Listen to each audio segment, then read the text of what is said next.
সাধারণ মানুষের যে চোখ মুখের ভাব দেখছি তা পড়তে যদি খুব ভুল না করে থাকি তাহলে আমার কথাটা রেকর্ড করে রাখতে পারেন, তমলুক লোকসভা আমরা জিতে গেছি।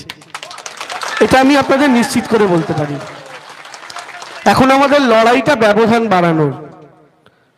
এবার এই যে আমরা জিতে গেছি, এই যুদ্ধে ময়নার যোগদান কতটা হবে, এই প্রশ্নের ওপরে ভর করেই আজকের মিটিং করা। কারণ আমার কাছে সোজা হিসেব, একদিকে দিদির গ্যারেন্টি, একদিকে মোদির গ্যারেন্টি। মোদির গ্যারেন্টি মানে 450 গ্যাস 1200, দিদির গ্যারেন্টি মানে 500 লক্ষ্মীর ভান্ডার 1000। দুজনের মধ্যে হালকা তফাৎ আছে। মোদির গ্যারেন্টি মানে 70 টাকার কেবিলের কানেকশন, আজকের দিনে সেট টপ বক্সে 250 টাকা। মোদির গ্যারেন্টি মানে 17 টাকার কেরোসিন তেল, আজকে 80 টাকা। মোদির গ্যারেন্টি মানে 50 টাকার সর্ষের তেল, আজকে 140 টাকা। মোদির গ্যারেন্টি মানে সমস্ত জিনিসের দাম বৃদ্ধি।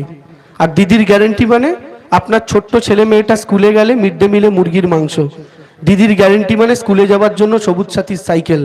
দিদির গ্যারেন্টি মানে ফ্রি রেশনের খাদ্য সাথীর চাল। দিদির গ্যারেন্টি মানে ঘরে ঘরে স্বাস্থ্য সাথীর কার্ড। আর দিদির গ্যারেন্টি মানে প্রত্যেক মায়েদের হাতে লক্ষ্মীর ভান্ডার। এটাই হচ্ছে মমতা বন্দ্যোপাধ্যায়। তাহলে আমরা কেন বিজেপির দিকে যাব? এখন বিজেপির স্বাদ কেমন? অনেকে এটা ভাবতে পারেন, আমার মাইকের আবার যতদূর পর্যন্ত যাচ্ছে, অনেকে এটা ভাবতেই পারেন যে সবাইকে তো দেখলাম, একটু বিজেপিকে একটা এমপি এনে তমলুকে দেখি কি হয়। যারা এরকম ভাববেন, আমি তাদেরকে জিজ্ঞেস করছি, ধরুন একটা গ্লাসের মধ্যে জল আছে, আর একটা গ্লাসের মধ্যে গোবর গোলা জল আছে।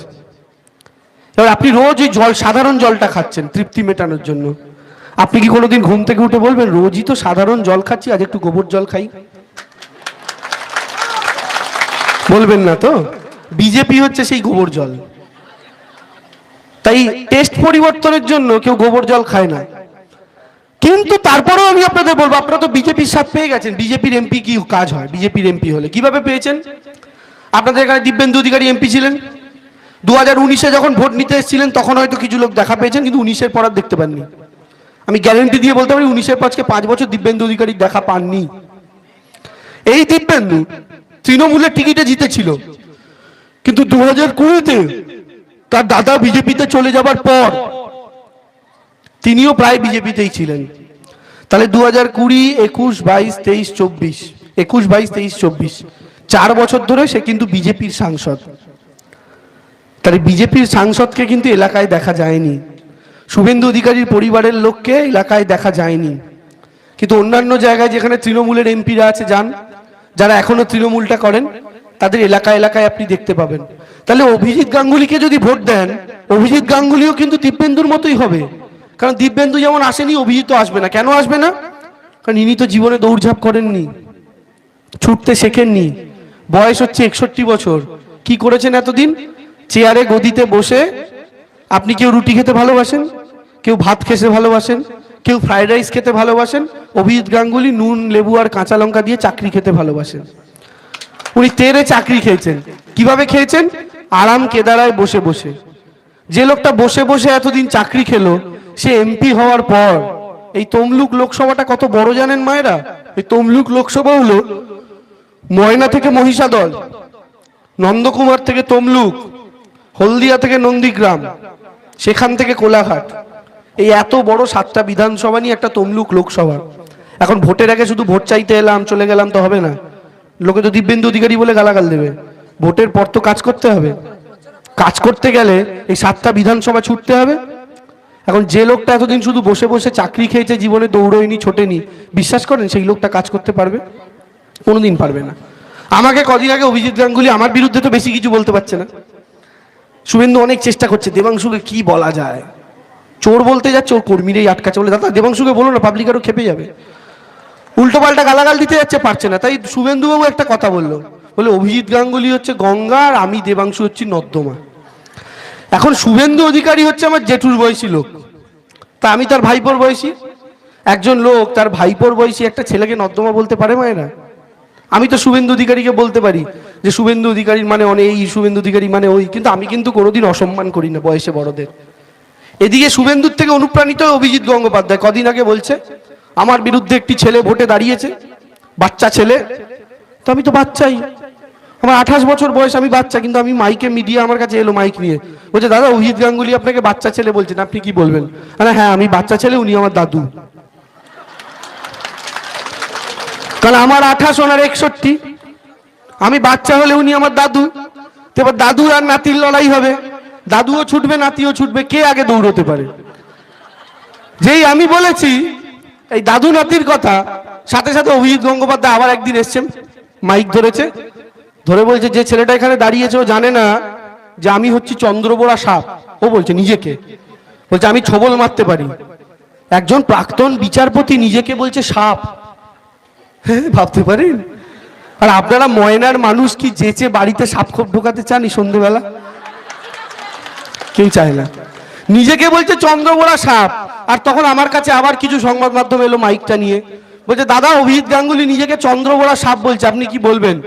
আমি বললাম আমি কিছু বলবো না, আমি শুধু এইটুকু বলি, আমার বাড়িতে শুকনো লঙ্কা রাখা আছে, পুড়িয়ে দেবো ঠিক টাইমে। আর শুকনো লঙ্কা পুড়িয়ে দিলে সাপ খোপ পালিয়ে যায়। এইটা হচ্ছে বর্তমানে অবস্থা। রাজনীতি কি এটা? আচ্ছা, আমি এখানে জিজ্ঞেস করতে চাই, ময়নার এখানে কতজন মানুষ আছেন যারা কোনো না কোনো ভাবে পানের ব্যবসার সাথে জড়িত? একটু হাত তুলবেন তো। পানের ব্যবসার সাথে যারা জড়িত আছেন কোনো না কোনো ভাবে, ঠিক আছে। এখানে মাছের ব্যবসার সাথে জড়িত কারা আছেন একটু হাত তুলুন তো, কোনো না কোনো ভাবে মাছের সাথে যুক্ত এখানে আছেন।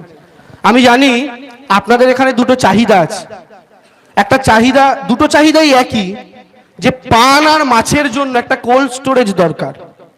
কারণ এখানে অনেক মাছই সংরক্ষণ করে রাখা যাচ্ছে না, সেই মাছ নষ্ট হয়ে যাচ্ছে। তাই এখানে মাছের জন্য একটা কোল্ড স্টোরেজ দরকার। দেখুন, আমি কিন্তু এখানে আসার পর এই বিষয়টা নিয়ে পড়াশোনা করেছি, যে ময়নার মানুষের কি দরকার, নন্দীগ্রামের কি দরকার, তমলুকের কি দরকার, যেন জিতে এসে দিদিকে গিয়ে অনুরোধ করে তাদের জন্যই কাজগুলো ছিনিয়ে আনতে পারি। আমার উল্টো দিকে শুভেন্দু অধিকারী কি করছে, সকালবেলা ঘুম থেকে উঠছে, পিসি ভাইপো পিসি ভাইপো পিসি ভাইপো, জব করে যাচ্ছে। আর কোনো কাজ নাই, দিন রাত এই জব করছে। আমি আপনাদের মায়েরা শুধু এইটুকু কথা দিচ্ছি, আমাকে যদি জেতান, ভোটের আগে যতবার দেখতে পাচ্ছেন, ভোটের পরে তার 5 গুণ বেশি দেখতে পাবেন, এটুকু নিশ্চিত করে রাখেন। আমাকে যদি জেতান, লোকসভার বুকে দাঁড়িয়ে কেন্দ্রীয় সরকারের থেকে ময়নার জন্য কাজ ছিনিয়ে আনতে পারবো। আর আমাকে যদি জেতান, দিদি আমায় খুব স্নেহ করেন, এটা আমার একটা সুবিধা। তাই আমি যদি দিদিকে গিয়ে বলি, দিদি ময়নার জন্য এই প্রকল্পটা, এই কাজটা দরকার, তুমি একটু দাও না, অনেক আরো 5টা লোকের থেকে অনেক তাড়াতাড়ি কিন্তু দিদির থেকে আমি কাজটা ছিনিয়ে আনতে পারবো আপনাদের এলাকার জন্য, এটাও আমি জানি। ফলে আমাকে নির্বাচিত করলে, আশীর্বাদ করলে ঠকবেন না। কিন্তু যেখানে ভোট আর ঋণের কথা বলছিল, আমি সত্যি বলি, তৃণমূল কংগ্রেস কখনো ভোট ভিক্ষা করে না। কেন করে না? কারণ ভিক্ষার জিনিসের তো ফেরত হবে না। আপনি যদি কাউকে ভিক্ষা দিয়ে দেন, আপনি আশা করেন ওটা আবার ফেরত পাবেন? নয়তো ওটা দান করে দিলেন। তাই আমরা তৃণমূল কংগ্রেস বলি, ভোটটা আমাদেরকে ঋণ হিসাবে দিন, ঋণ বা ধার। কেন? কারণ ঋণ বা ধার হিসাবে যদি ভোটটা দেন, ঋণ মানে কি, মানে আপনি দিচ্ছেন আর আমি সুদে আসলে সেটা আপনাকে মিটিয়ে দেবো। তাই আপনারা যে ভোটটা আমাকে ঋণ হিসাবে দেবেন, আমার কাজ হবে আগামী 5 বছরে সুদে আসলে আপনার সেই ঋণটা মিটিয়ে দেওয়া। এই জন্য আমরা বলছি, ভিক্ষা নয় চাইছি ঋণ, জোড়া ফুলে ভোট দিন। এটা হচ্ছে আমাদের স্লোগান। বাদ বাকি আপনাদের ময়নার মধ্যে একটা অঞ্চল আছে বাক্সা, তৃণমূলের লোকেরা ঢুকলেই বোম মারে, তৃণমূলের লোকেরা ঢুকলেই পতাকা লাগাতে দেয় না। আমি আপনাদের জিজ্ঞেস করছি, শুভেন্দু অধিকারী এত বড় বড় কথা বলেন গোটা রাজ্য জুড়ে গণতন্ত্রের, তিনি নিজের এলাকায় গণতন্ত্র রাখতে পেরেছেন? ওখানে আপনাদের ময়নার এমএলএ কি জানো, কি দিন্দা, অশোক দিন্দা, কে একজন বললো মুরগি চোর, না আমি বলছি না, একজন বললো, আমি তারটা বললাম। আমি আপনাদের জিজ্ঞেস করছি মায়েরা দাদারা, এই অশোক দিন্দা খুব আসে আপনাদের বাড়ি বাড়ি? বলছে ভোটের সময় পুলিশ নিয়ে আসে। তো অশোক দিন্দা বিজেপির এমএলএ। অশোক দিন্দা কে? রাজনীতির লোক নয়, ক্রিকেট খেলতো, চলে গেছে বিজেপিতে, আসার পর আর দেখতে পাননি। এমএলএ হাওয়া, তোমার দেখা নাই রে, তোমার দেখা নাই। এবার যদি অভিজিৎ গাঙ্গুলিকে ভোট করেন, এও রাজনীতির লোক নয়, বিচার ব্যবস্থা থেকে ঢুকে পড়েছে ফাটাত করে। একেও যদি ভোট দেন, অশোক দিন্দার মতো একেও দেখতে পাবেন না। তাহলে এমএলএ কে পাবেন না, এমপি কে পাবেন না, সব কাজ কি শুধু পঞ্চায়েত করবে মায়েরা? সত্যিকারের ডবল ইঞ্জিন দরকার, যেটা বিজেপি বলে, কিন্তু আমাদের ডবল ইঞ্জিনটা একটু আলাদা। এখানে পঞ্চায়েত তৃণমূলের, এমপি করুন তৃণমূলের, সেই ডবল ইঞ্জিনটা সত্যিকারের উন্নয়ন বা কাজ কাকে বলে সেটা করে দেখাবে। আপনাদের সেই আশীর্বাদ চাই। আর বাদ বাকি 25 তারিখ ভোট, সকাল সকাল কি আশীর্বাদ করবেন। যদি বিশ্বাস রাখেন দেবাংশু কাজ করতে সক্ষম, ছেলেটা ছুটতে পারবে, বয়স কম, আশীর্বাদ করবেন। আর যদি মনে করেন আমি পারবো না, তাহলে আমাকে আশীর্বাদ করবেন না। আমি আপনাদেরকে এইটুকু বিশ্বাস করি, আমি আপনাদের ভালোবাসা নিয়ে জিততে এসেছি। এই আসনে এখানে আসার পরই কিছু মিডিয়া আমায় প্রশ্ন করেছিল, অধিকারী গড় তুমি কি পারবে? আমার মনে না খুব খারাপ লাগলো শুনে। কেন খারাপ লাগলো জানেন? আচ্ছা, আমরা কি রাজাদের আমলে বাস করি? তা তো নয়, এটা তো গণতন্ত্র। রাজাকে আমরা চুজ করতাম না, আমরা ঠিক করতাম না কে রাজা হবে, কিন্তু মন্ত্রী কে হবে, নেতা কে হবে আমরা ঠিক করি ভোট দিয়ে। তাই এটা কিন্তু এখন গণতন্ত্র, রাজতন্ত্র নয়।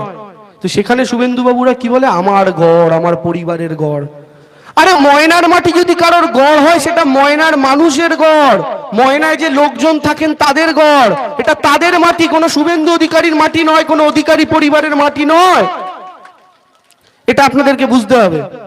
তাই বক্তব্য দীর্ঘায়িত না করে আপনাদের থেকে আরো একবার আশীর্বাদ চাওয়ার জন্য এসেছি। এরপরে আরো দেখা হবে। আজকে শরীরটা সকাল থেকে একটু ঠিক নেই, ফলে আপনাদের আমি হয়তো অনেকক্ষণ অপেক্ষা করে যেতাম আরো কিছু জনের বক্তব্য শুনে, কিন্তু আমি আর পারলাম না। তাই একটু আগে আগে বলে দিলাম, আপনারা ক্ষমা করবেন। এই ভোট প্রচারের মধ্যে তো আবার দেখা হবে, আগামী 5 বছরে আবার দেখা হবে। এবং সত্যি বলছি, অনেক কিছু করতে চাই, অনেক কিছু করার প্ল্যান আছে, অনেক কিছু করার ইচ্ছা আছে। এই আশীর্বাদটা শুধু করবেন যেন কাজটা করতে পারি, তার জন্য আপনাদের সমর্থনটা দরকার। বাদ বাকি আর বক্তব্য দীর্ঘায়িত করছি না, শুধু আপনাদের থেকে দুহাত তুলে একবার জানতে চাই, আশীর্বাদ করবেন তো মায়েরা দাদারা? আশীর্বাদ করবেন তো? পাশে দাঁড়াবেন তো? সঙ্গে থাকবেন তো? আশীর্বাদ করবেন তো? জয় বাংলা।